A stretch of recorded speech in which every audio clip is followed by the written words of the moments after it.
Tonight, we're fortunate to have with us the Executive Director of ISPU, who will talk about this groundbreaking research and its implications for how each of us can combat discrimination and bigotry that we observe or experience in our daily lives. So please welcome ISPU's Executive Director, Mayor Nagaz.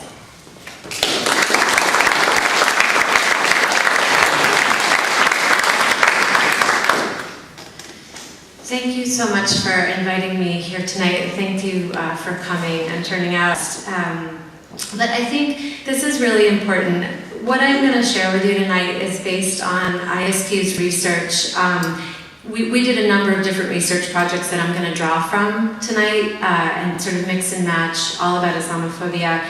And I think really, even though sometimes facts and data can seem a little bit dry, it's incredibly important to arm people with the knowledge and understanding and tools with which to talk about this in an intelligent way. I think we're all feeling raw emotion, and being armed with facts to combat some of the things that people are saying is really important. So that's my job here tonight, is to kind of arm you with those facts. So. If I nod a lot, it's because I'm having someone very kindly change my slides. So I want to start by saying that if America was a body, a human body, American Muslims would be a vital organ. American Muslims are not an appendix. They're not something you can just take out and the body will function. They're actually a liver, or a heart. They're a vital part of this country. American Muslims are a brain trust. They're actually one of the most educated communities in the country. They're the most likely community to be job-creating entrepreneurs, and the most likely community also to be employed. And many Muslims, like other faith groups, absolutely and categorically oppose attacks on civilians, and actually are very, are working with their neighbors and many others to combat what we're all afraid of. We just did research in Michigan, just looking at the state of Michigan and trying to quantify the contributions of American Muslims who live in Michigan in things like medicine, engineering, arts and culture, philanthropy. I won't share a lot of data with you about this tonight because we haven't even published this research, but just a few data points. If you think about just the state of Michigan, Muslims make up just 2.75% of the Michigan population. But 4% of all patents in Michigan are given to Muslim engineers. So 4% of patents, that's 1,600 inventions that Muslims have created in the state of Michigan in the past few years. 95,000 jobs have been created by Muslim Americans in Michigan. Muslim doctors in Michigan care for 1.6 million patients. Muslims have given $177 million in philanthropy over the past few years just in the state of Michigan.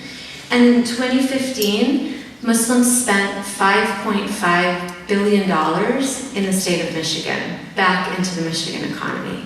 They are a vital organ. So today I want to talk about Islamophobia, and I want to talk a little bit about what it is, where it comes from, why are we seeing this, what is its impact on society, what is the actual problem, how does it affect us all, and what are some things that we can do to combat it. So that's going to be my story arc. So the first place to start is, what is Islamophobia? And I think we all know that it's anti-Muslim bigotry and discrimination based on an irrational hatred or, quote, fear of Islam. It can take a lot of forms. It can be very, very blatant and violent, but it can also be very insipid and seemingly harmless. My own first experience with Islamophobia, not being a Muslim myself, occurred on my honeymoon when I married my Muslim husband, who originally is from Algeria and is now an American citizen. We were on our honeymoon and we spent, 5 amazing days away, and we were taking a train to come back to our home. And we were laughing and joking and speaking a mishmash of Arabic and English and Spanish because his English wasn't great, my Arabic wasn't great, but we were, kind of laughing and having a good time as you do on your honeymoon. And as we came back on the train, there were two people sitting next to us that kind of started making comments. And at first I thought, they're just laughing with us, they're joking around. We were in such a good mood, it never dawned on me that they might be mocking us. But indeed they were. And I didn't realize that until they stood up. It was a couple, a man and a woman. And they stood up to physically and violently threaten us. And the woman came and swung at me, the man came and swung at my husband, and this went on for about 15 minutes. And nobody stood up. Not one person on the train stood up. No one said anything. No one tried to stop them. We're on our honeymoon. Finally, the furor died down. I don't even remember how. And we got off the train to be greeted by about 50 police officers, 2 standing at every entrance to the subway, looking for us and looking for the people that tried to assault us. And that was how my honeymoon ended. Sorry. But bias can also be very hidden and perpetrated by good people who really don't even know that they're being biased. My grandmother was a wonderful, wonderful Christian woman.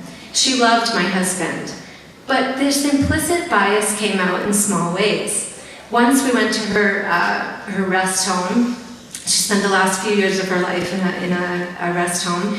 And we went there to have dinner with her one night, and she introduced us to all of her friends at the dinner table, and she said, "This is my granddaughter Mayra, and this is her husband Ishmael. He's Muslim, but he's not scary." She didn't mean this in a mean way, but she felt like she had to qualify it, right? Like, he's one of the good ones. Don't be scared of him. And she was a wonderful person. She just didn't know. There are also legal forms of Islamophobia, which I will tell you about in a minute. Muslims are the least warmly regarded faith group in America. This is just a fact. A Brookings poll last November showed that 61% of Americans hold an unfavorable view of Islam, and 46% of Americans hold an unfavorable view of Muslims. I sadly suspect that these numbers have gone up since then and during this vicious election cycle. So why is there so much Islamophobia? Where is this coming from? And how did we get here? How did we get to this state of affairs? And many people, when you ask this question, immediately say, well, it's terrorism. People are scared. That's why we're in this situation. That it's somehow some kind of rational response to terrifying events.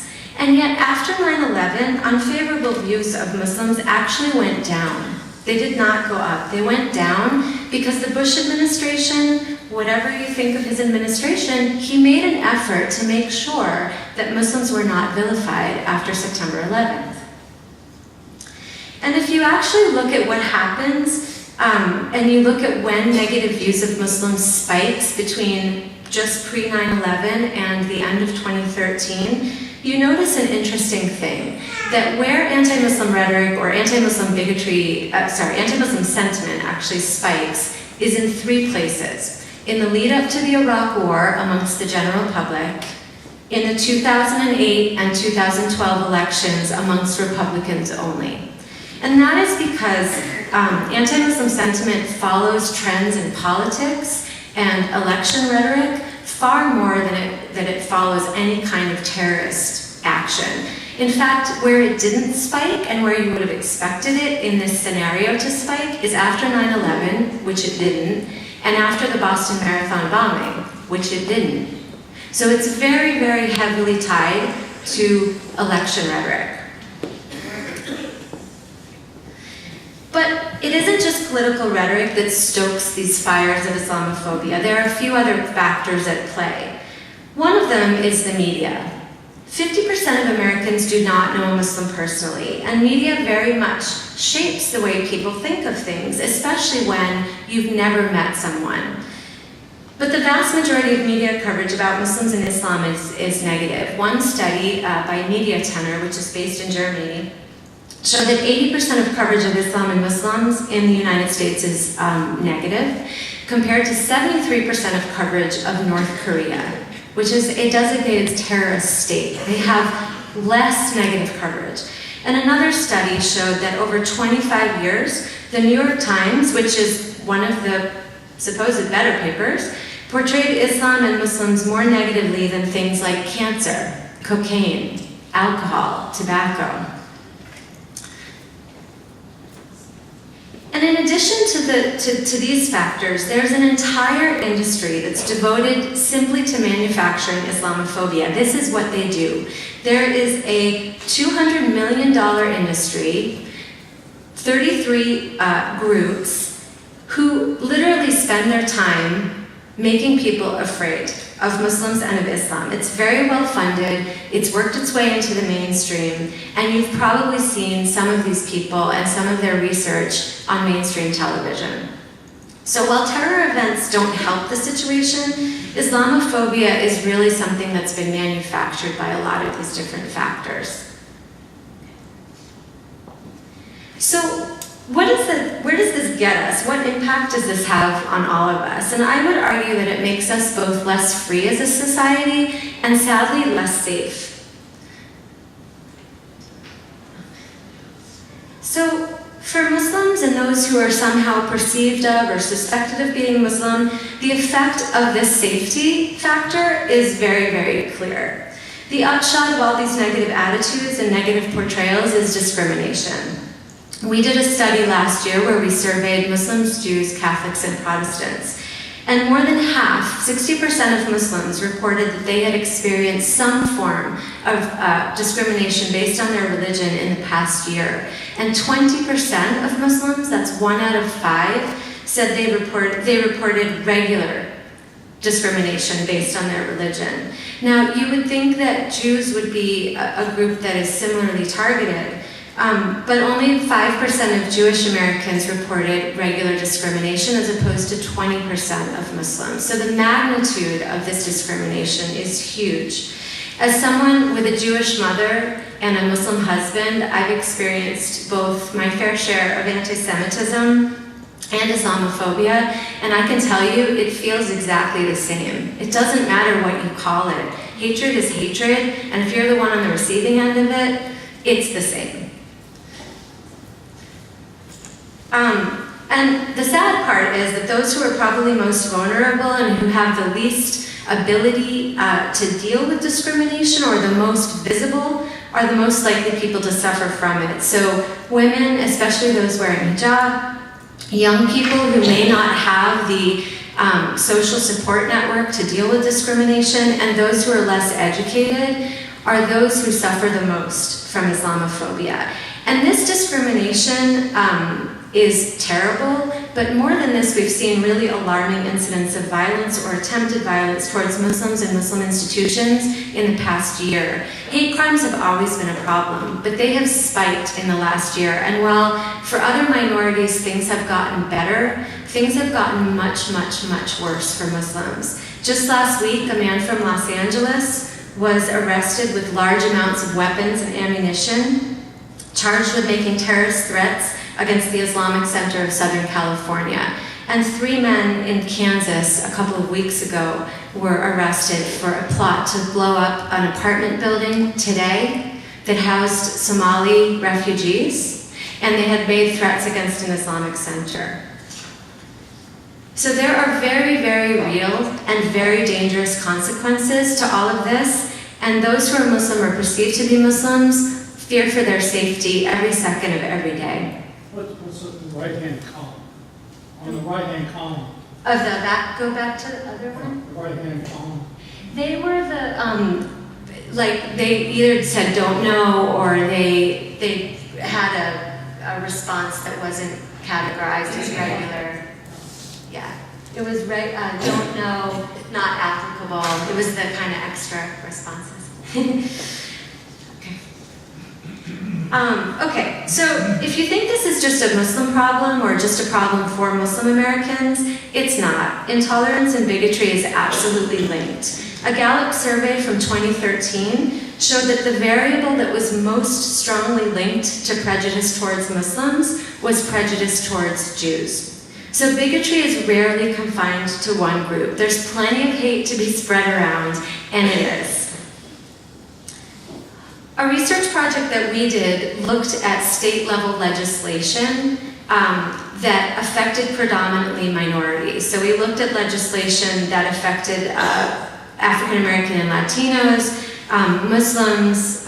We looked at reproductive rights legislation that largely affects women. We looked at gay marriage bans that affect the LGBT community. So we wanted to look at how all of this sort of restrictive rights measures at the state level, at the state legislature level, were interlinked. And what we found, not super surprisingly, is that efforts to restrict the rights of Muslims by instituting anti-Sharia bills absolutely overlap with measures to restrict the rights of other people. And we found an 80% overlap. So 80% of lawmakers who were sponsoring or co-sponsoring a bill that restricted the rights of Muslims also sponsored a bill in the reproductive rights arena or the LGBT arena or the anti-union arena. These are all very, very interlinked.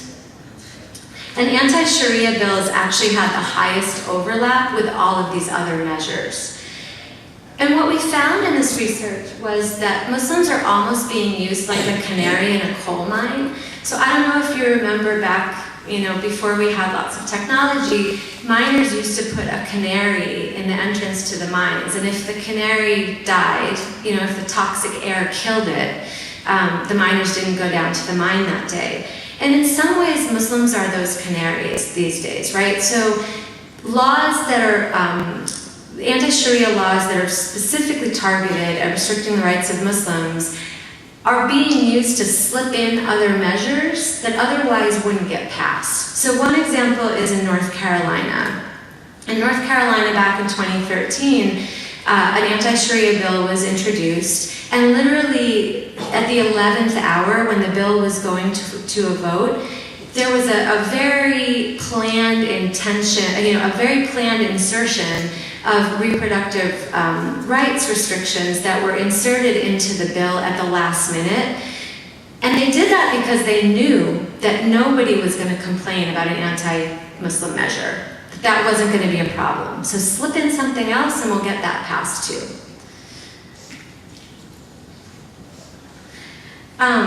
So you're not a Muslim, you're not another minority, none of these bills affect you. What does this have to do with you? Why should you care? Apart from caring about your fellow human beings, but why else should you care? Well, fear erodes the freedom and democracy we all have come to know and love in this country. According to research done by neuroscientists, fear makes us more accepting of three things: authoritarianism, conformity, and prejudice.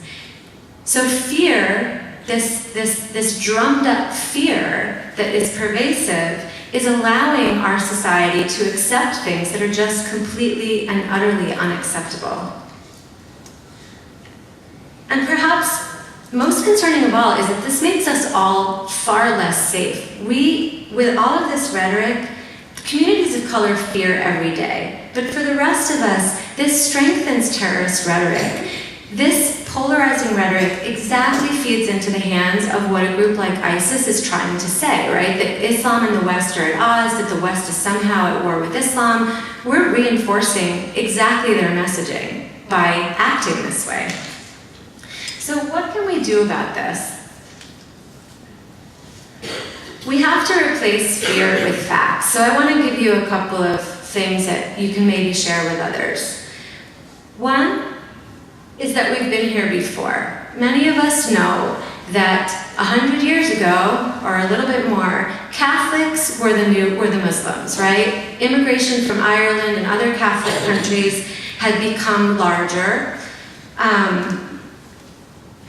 And they were seen as the other. They were otherized. their loyalty to the United States was questioned. It was sort of like, can you be both loyal to the Vatican and loyal to the United States? And this was sort of questioned by other people. A political party called the Know Nothing Party actually sprung up and was created specifically to restrict the rights of Catholics, and laws were instituted to codify this intolerance. There were religious wear laws where nuns were prohibited basically from working in public schools by not being able to wear their habits. And the Blaine Amendments ensured that no federal funding went to parochial schools so that Catholic schools didn't get any money. And these laws are still on the books in a lot of places, and they're now being used to restrict the rights of other people, including Muslim women who wear hijab. So we can't think that this is something new. This is something that keeps repeatedly coming up in the United States. We allowed it to happen to the Catholics, we saw it happen to the Jews, and now we're seeing it again. I think it's really important to note that Muslims are actually the most ethnically diverse faith community in this country. There is no dominant ethnic or racial majority within the Muslim community. And that's a really important thing to understand because Muslims are both Muslims and Black and all that that entails. They're Muslim and Latino, they're Muslim and immigrant, they're Muslim and gay. They are dealing with layers upon layers of bigotry and racism, not just Islamophobia. And I think that's important to recognize.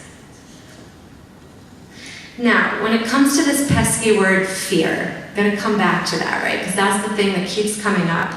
But our research actually showed that Muslims are exactly as likely as any other faith group to reject violent attacks on civilians by small groups. There's no difference there.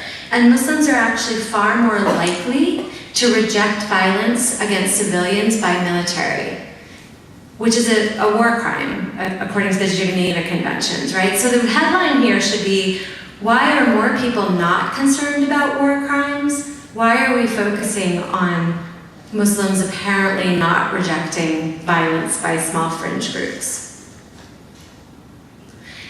And I think one thing to notice is that a lot of the policies that have been proposed to sort of combat this alleged threat are actually really misguided. So there's been a lot of calls to like infiltrate mosques, right? Securitize mosques because they're hotbeds of radicalism. Actually, what we found in our research is that mosques are forces for moderation and tolerance. That people who frequently go to the mosque are more likely to be registered to vote, they're more likely to vote, they're more likely to cooperate with interfaith and other neighbors to solve problems. So the policies that have been suggested are not even well thought out, and they're not based on real data or research. And another myth is that you can't be both Muslim and American at the same time, right? That there's somehow this trade-off, and if you're more religious, then you must be less American or vice versa. But actually what we found is that Muslims are just as American as the next guy, that the religious identity and American identity across faith groups is roughly the same, and that there's absolutely no contradiction. In fact, what we found is that Muslims with a stronger religious identity also have stronger American identities. So you know, we have a tool on our website that's a 5-minute video that sums up some of the data. It's entitled, How Well Do You Know American Muslims? And it's something that's really easily shareable via social media or through email. So if you want to share any snippets of data with your friends and family, this video is a great way to do that. So I wanted to close and open up for Q&A in a second. But before I do, I want to throw out a couple of suggestions. I think everyone who's concerned about this is sort of asking themselves, well, what do we do? What do we do? How do we deal with this, and what can we do? So a couple of suggestions from me, and I'm sure you'll all have other great suggestions.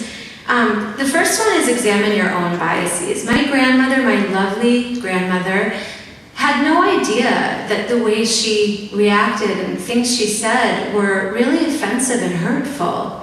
She didn't know. She wasn't intending to be mean. But I think we all need to examine our own biases. A friend of mine, Rachel Lesser, said, that it's okay to hate racism or bigotry and your own part in it without hating yourselves, that you should allow that opportunity to really think about your own thought processes, and you know, if you realize that maybe you have these hidden depths, to just eliminate them and not be angry with yourself.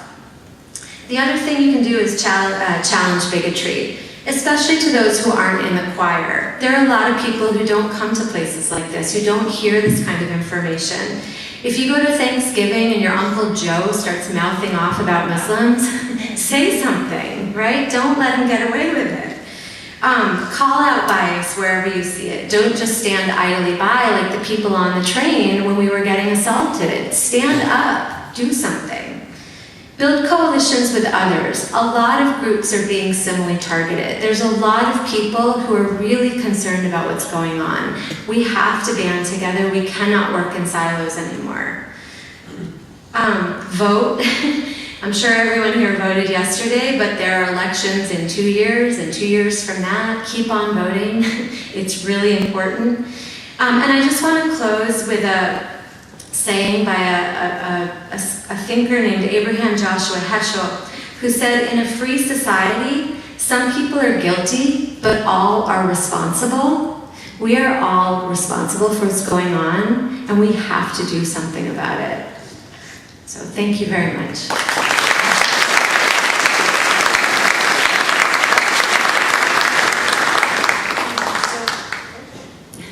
Do you want to use this one? No. Yes, okay. Thank you. Thank you very much for your presentation. We're going to open up to Q&A. I'm going to ask folks who would like to ask a question to actually form a line behind me to ask the question. And somehow, considering with the wave of refugees coming into the country, whether or not the Institute has tracked a rise in fear, specifically with regards to Islamophobia. Yeah, that's a really good question. We haven't done research that would tell us that or not. The last survey we did was back in January, right after a lot of this political rhetoric started becoming more real and more scary. Our next survey of faith groups happens this January, so we will have a lot more information then. Anecdotally, I'm assuming yes, but we don't have any empirical data to say so. Hi, I'm Danielle, and I'm with the Jewish community, and I just wanted to let you know that there was an FBI statistics of 2014, and 57% of anti-religious hate crimes are targeted to Jews. Mm-hmm. Only 16% are targeted to Muslims. There's a 40% difference between hate crimes to Jews and Muslims. Not mean at all to minimize the anti-Semitism that exists. I'm half Jewish. My entire mother's family is Jewish. I am not minimizing at all that is a serious problem in this country. My slide on the discrimination is merely just data. We asked Jews the same questions that we asked Muslims, and that was just the data. It's not to minimize what's happening to the Jewish community as well. I'm Alan Kieswetter, and I'm a retired foreign service officer and a scholar at the Middle East Institute. Thank you for an excellent lecture. I really appreciate it. I'd like to give just a little footnote that might be slightly more positive. Please do. A man named Shebli Tahami, who was a scholar at the University of Maryland and also at the Brookings Institute, and I think you quoted his work before. He did a study of American views of Muslims and Islam, two separate questions. And he did it in November of 2015. He did it again in May of 2016. And then after the Orlando events, he did it again in June. And some very interesting statistics. And your comment about this caused me to look them up online. And the question of, do you have a favorable view of Muslims? In November, 53%. In May, it was 58%. And in June, it was 62% who had a favorable view of Muslims. The interesting thing is, and going to one of the other questions that was asked, is what was the major indicator of a favorable view? Knowing a Muslim person. And I would answer the question of what we can do about it. Get to know a Muslim. You'll discover that Muslims are people just like the rest of us. Thank you. Yeah. We saw something really beautiful happening after, out of tragedy is born good things sometimes, and after the Orlando massacre, the Muslim community really got together, and hundreds of people were on these calls trying to figure out how on earth to respond to this awful, awful, awful thing. And the gay community as well really embraced the Muslim community along with African American and Latino and other people of conscience, just anyone who was interested in dealing with this. And it was so heartening to see how everyone kind of band together to try and figure out how to respond to this whole thing. And a gay man wrote a piece, an op-ed in the paper the day afterwards and said, I don't want you to use this tragedy to hate another group of people. My people have suffered enough, and I don't want my tragedy to cause more hatred. That was just a really powerful thing that man did. Does anyone else have any other questions? I don't necessarily have questions, although they might come to me. I'm a guest from UUCA, the Unitarian Congregation in Oakton, and I just would like to encourage people to think there's much that can be done. We, feeling the pressures of tolerance as a basic principle within our community, formed a Muslim liaison group to have better interactions.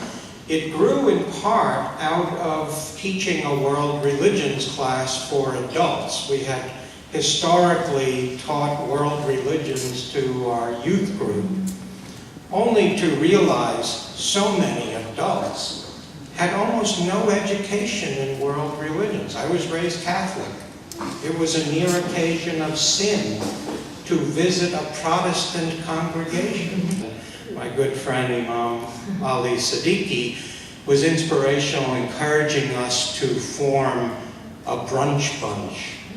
So half Muslims, half Unitarians, beginning to really know each other as opposed to kind of a one-off, but to sit down and break bread and begin to have thoughtful conversations about where did we come from and how did we get here and where are we going, I think is really rich. And we're at the point now of struggling to go through the mitosis of we're too big as a small group of brunch bunchers, we need to have a second one. So how do we recruit people is the joyful challenge that we're experiencing. But I'm sure there are many other examples within which to do what you said. Get to know people is really the best way of conquering our fears. So thank you. Thank you. I have 3 questions, two for you. Okay. Who funded your research? Why did you separate Catholics and Protestants? Why not just Christians? Or where were the UUs and where were the atheists, non-religious people? Yeah. Those are 2 questions for you. A third is, I was chatting with some Muslim women here, and if it won't embarrass you too much, I'd like to hear your reactions to the findings in the study, or even your experiences about discrimination and about Islamic hate. Thank you. If it won't embarrass. I'll quickly answer the very good questions about the survey. So we do research on a whole host of issues. I shared our research that's specifically focused on Islamophobia, but we do research on internal community challenges as well. So we're doing research right now on how to make mosques more inclusive and more vibrant and effective spaces. We've done research on marriage and divorce within the Muslim community. We've done research on how to support aging parents. We do research on a whole host of things that are related to the Muslim community. So our funding comes from half individuals, community members, and others, who are not Muslim. And half of our funding comes from foundations, including the Kellogg Foundation. We've had money from Open Society Foundation, Ford Foundation in the past, the Pillars Fund, the Security and Rights Collaborative at the Proteus Fund. So we get a lot of sort of mainstream foundation money. The question about the religious nuns, the atheists or people who don't identify with any religion, and why we split out Protestants and Catholics, we wanted to look at the 4 major faith groups in the country. We lumped all Protestant denominations into one, but we did decide to separate out Catholics to see if there was any difference. Because there are pretty fundamental differences, not necessarily in our data.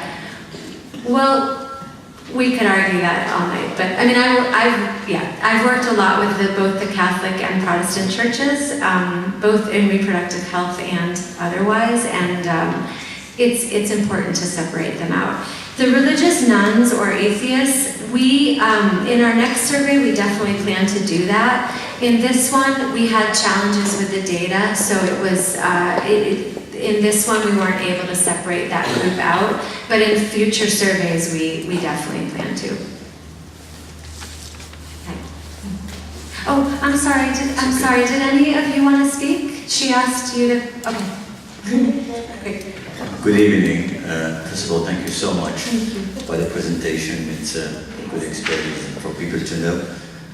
Second, I want to thank the church, especially Tom is sitting there. We've been using it actually every Ramadan. We pray our Tarawih in here, and we pray every Jummah in here. Every Friday we have 2 congregations, so we really appreciate, and this is a good interfaith action to show that we are one community and we are all Americans. So get to know us, as she said. You're welcome to come and visit with us every Friday, and during the month of Ramadan you can come and sit with us and ask us any question you want to have. Also, I mean, being part of the interfaith, there is the Culmore Clinic that we created by Interfaith. I'm the vice president of the board, and it's a free clinic right here in Culmore. And this is the power of us as a community to come together. I think that getting to know each other is the best gift we have, especially in this country. Thank you so much for the presentation, and thank you so much for having us here, and we'll continue to have you here. We're organizing the program. Thank you.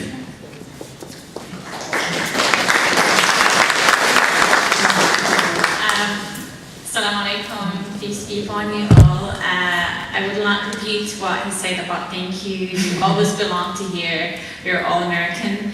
I'm taking this opportunity to announce about upcoming interfaith events, which called Cup of Tea.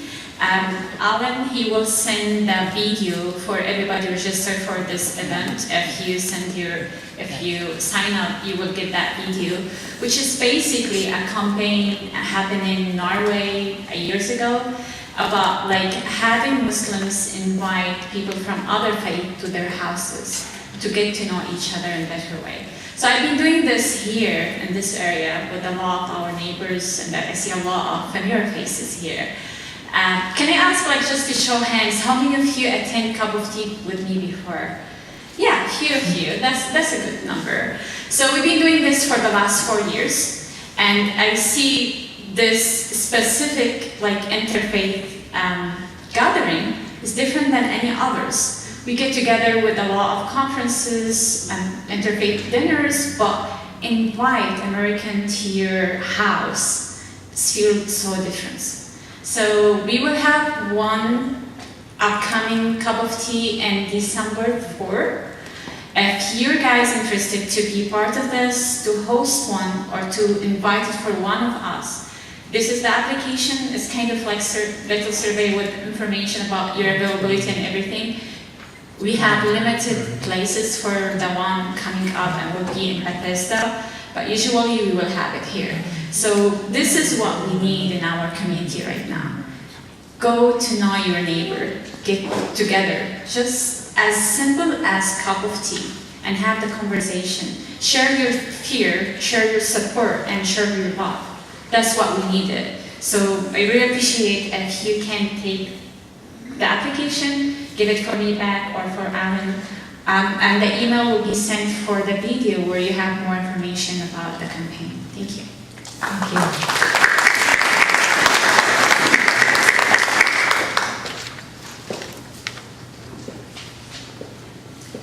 Thank you for your research.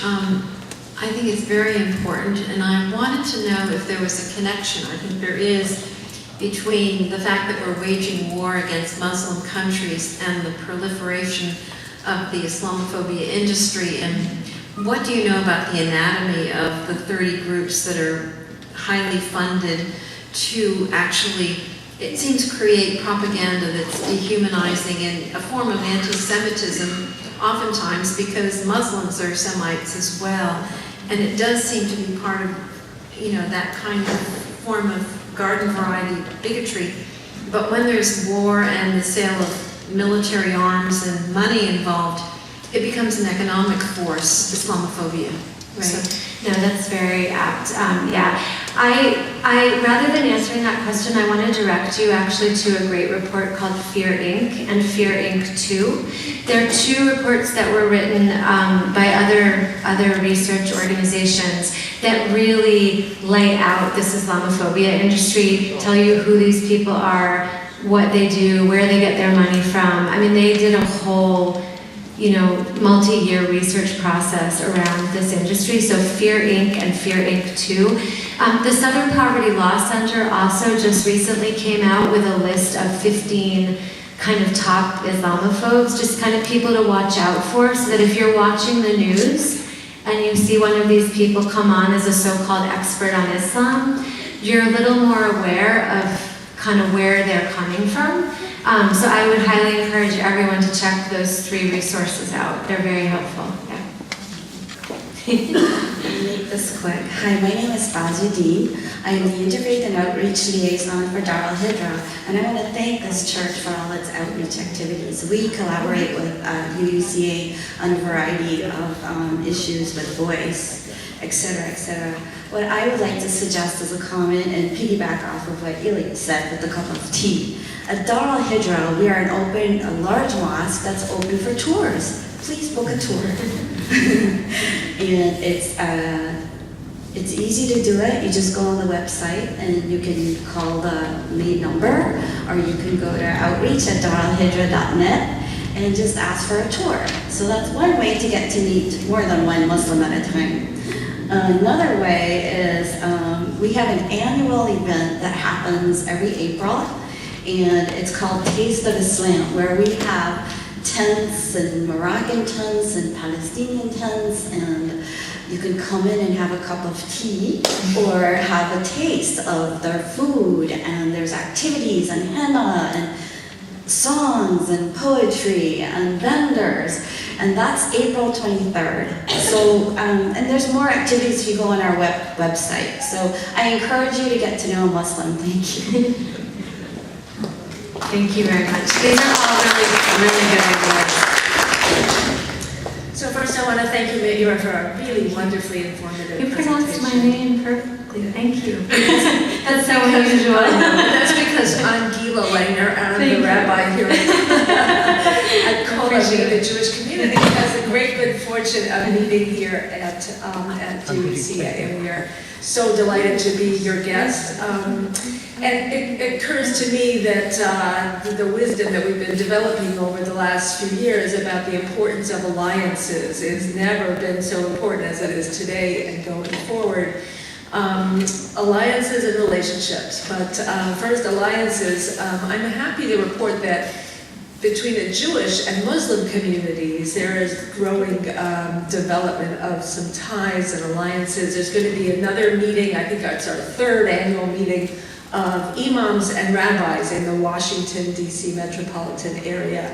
And we are setting up a rapid response team or action team that will provide joint responses if there are instances of Islamophobia and anti-Semitism. And I think that's something that we are really so important for our community to be standing together with each other.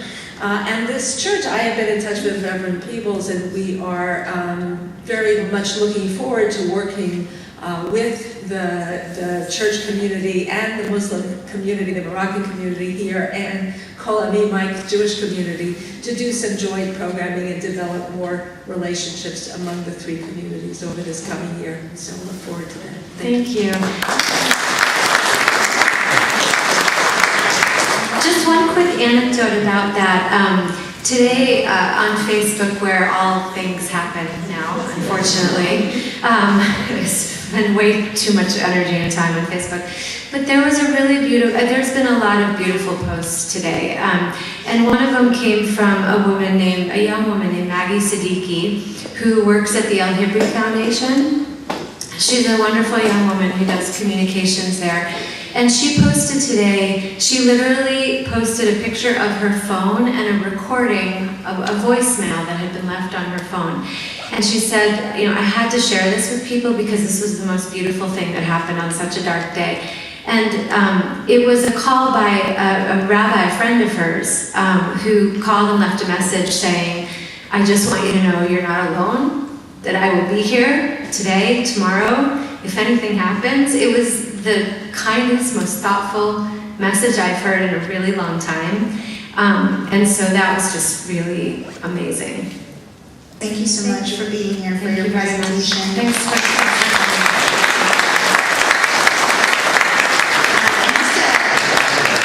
Quick announcements. For starters, there are materials on the table here if you have not received anything, along with the survey and sign-up sheet for you to complete. On behalf of Alan Kellum and Reverend Peebles and the Committee for Peace and Justice in Israel and Palestine, thank you so much for coming to our event. So thank you very much. Thank you again. Thank you.